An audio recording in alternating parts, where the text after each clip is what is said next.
do it, or I was going to have you want to flip that Okay. on position? Step one is to take this and put it in the on position. Right. All right. So you want to press that button, and you should hear a mechanical clunk. All right, from cool. the silver. So After touching this, we want to touch the blue button here. always, every time and always. We heard a click. Right, very good. Additionally, third thing, we want to come over here. It's a little hard to see because the gantry's in the way, but we need to turn on the air valve. That's the leftmost See it. switch. Yep, so reach underneath. Or you can rotate it, and you'll hear air rushing.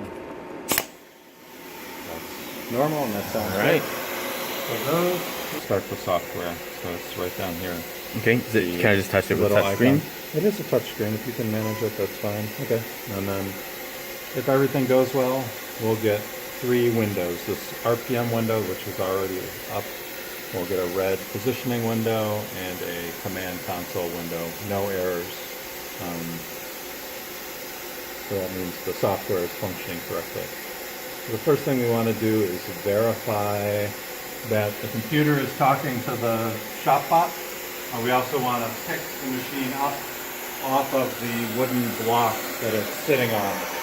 When we depower it for the night, it sort of drops down. Right. Set it on a wooden block just so it doesn't drop down to the table. Right. We'll do that by starting up the keypad. You can do that by either clicking on the yellow icon that looks like the keypad or hitting the K button. That brings up the keypad, yellow pad. So the first thing we want to do is move the head up in the Z direction. That's these 2 buttons here.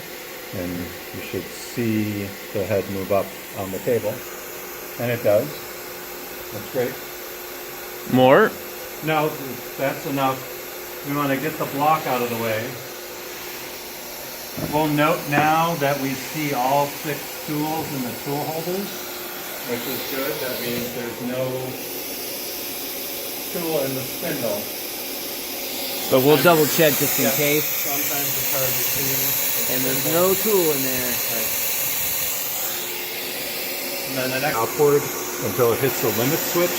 The limit switch is actually quite low.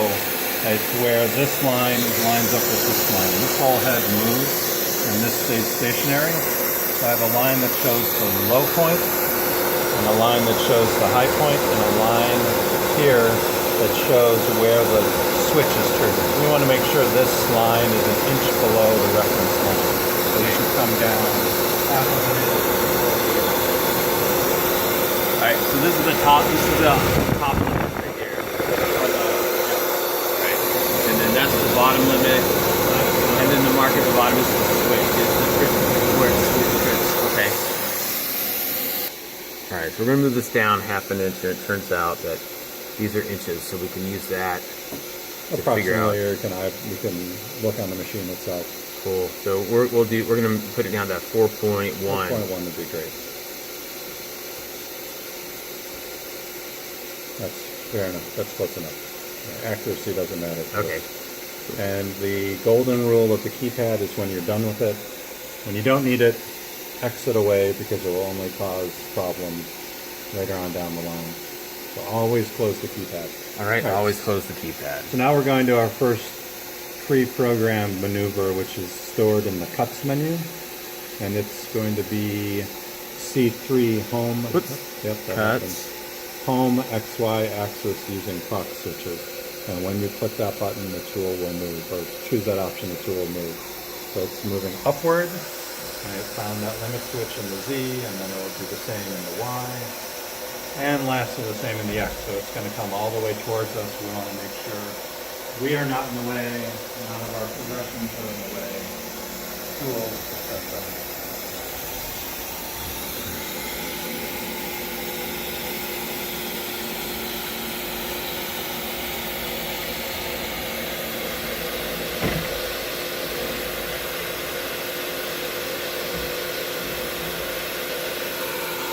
Okay. Yep. All right, so we just finished that C3 process, and the machine moved.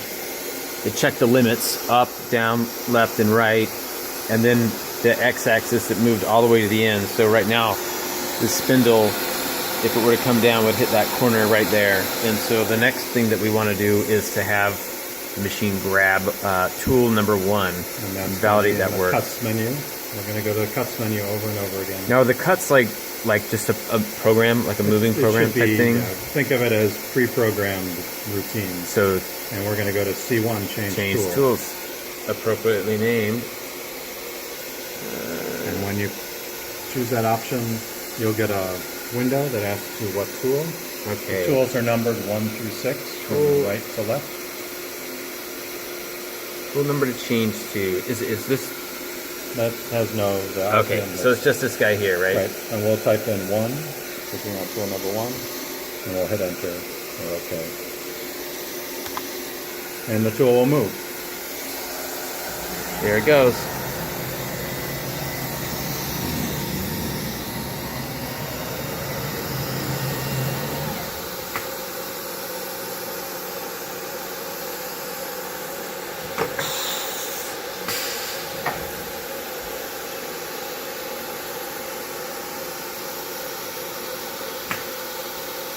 What might go wrong in this step that I'd have to really be worried about?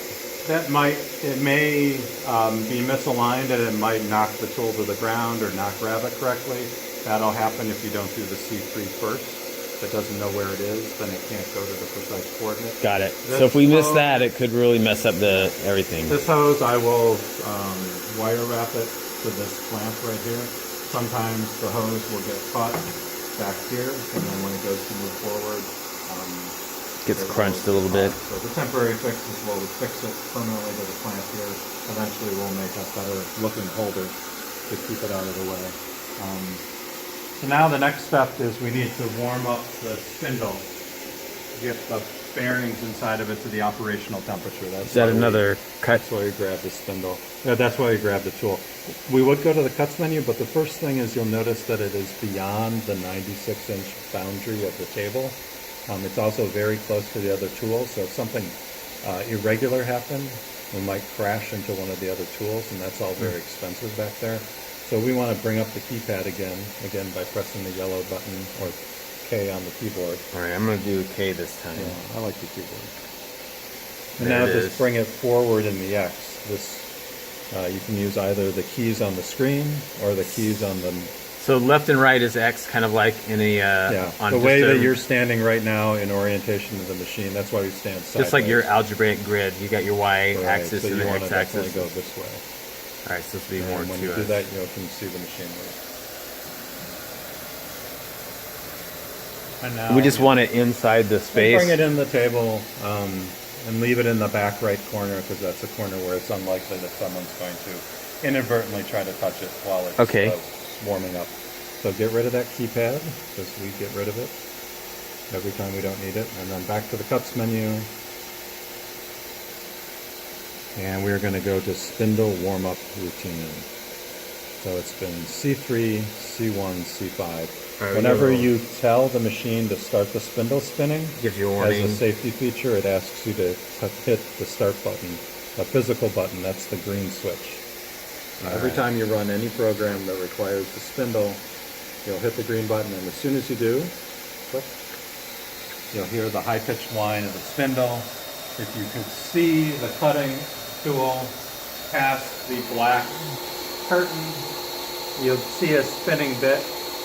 Sound is the best way to tell that it's moving right now. All right. We should have an indicator light on it, which we'll install shortly, but when it's noisy in this room, it's sometimes hard to hear.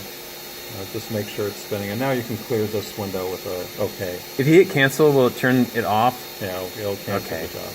And if you click OK without clicking the green button, it will move and start cutting your job as if the spindle is spinning, but it's not. And that's a sure way to break the bit, ruin your material, and ruin your day. Okay, so let me make sure. Don't quickly click through any windows. Always read it and do what it says. Okay. So this routine is very simple to read here. It's really just pausing for 180 seconds and then increasing the RPM, pausing for another 180 seconds. So we have about 6 minutes before it's time to do the next step. All right, cool. So we'll use that time probably to get the wood prepped, right?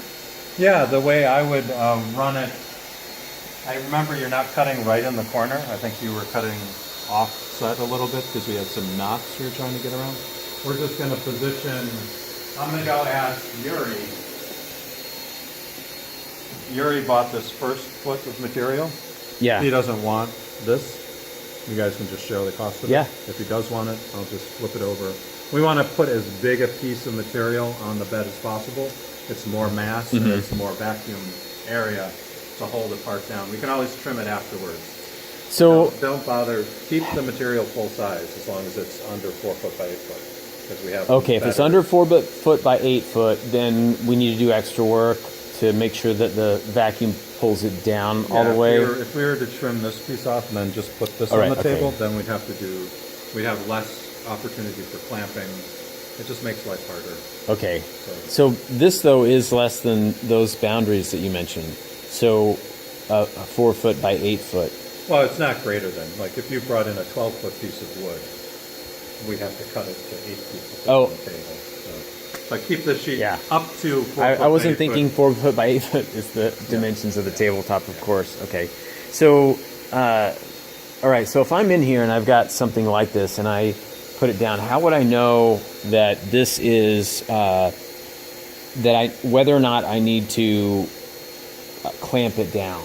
How would I know that it's firm enough for So the Shopbot to a do good its rule job? of thumb, remember the vacuum zone is divided into 4 quadrants. So we can have a 2 foot by 4 foot area, all the vacuum pressure concentrated on that. So that would be a good rule of thumb. Have the entire 2 foot by 4 foot area covered by either your material or your material plus a strap piece to block out the rest of the vacuum. Okay. And are these holes the vacuum holes? No, that's actually damage from a miscut, and those are holes that I need to plug up. Got it. But it won't affect our 750. And where's the vacuum's underneath this? Well, right. What we have is, this is our scrap piece that will push up against your material since it's smaller than 2 foot by 4 foot. This is a sacrificial board, thin piece of MDF designed to cut a little ways into it and ensure that we cut all the way through the material, through your stock when you want to do that. When it gets chewed up, we'll flip it over and then we'll throw it out and replace it. This is what we call the vacuum board. So this is a solid piece of MDF, and below it there's another piece of MDF that has channels routed into it, and that's where the vacuum gets pulled from. So the vacuum pulls through this 3/4 inch piece of material, and it's powerful enough that it pulls right through the microscopic pores. Oh, wow. Okay. Right I was through like, this where are the material. holes? I There's couldn't no figure. holes. Yeah. That's Wow. what you can do when you have a nice, super powerful vacuum pump. That's great. So Okay. ideally, we never cut into this material, so we don't have to replace it. Okay, so John just let me know that while this is warming up, we don't use anything on the computer because you're not And the supposed to important large thing to any remember is of the job The tool here. is spinning, so you also don't walk around the backside of the material. Backside of the table. Not a good idea to vacuum up. Cool. Start pushing material onto the table. Right, don't vacuum, don't clean at this time, stay away, just let it do its job, and keep it simple and you'll be good to go. When you have your toolpath full file, this is usually the last check you do. You go back, check it one more time, and import it over, but you've already done that. But let me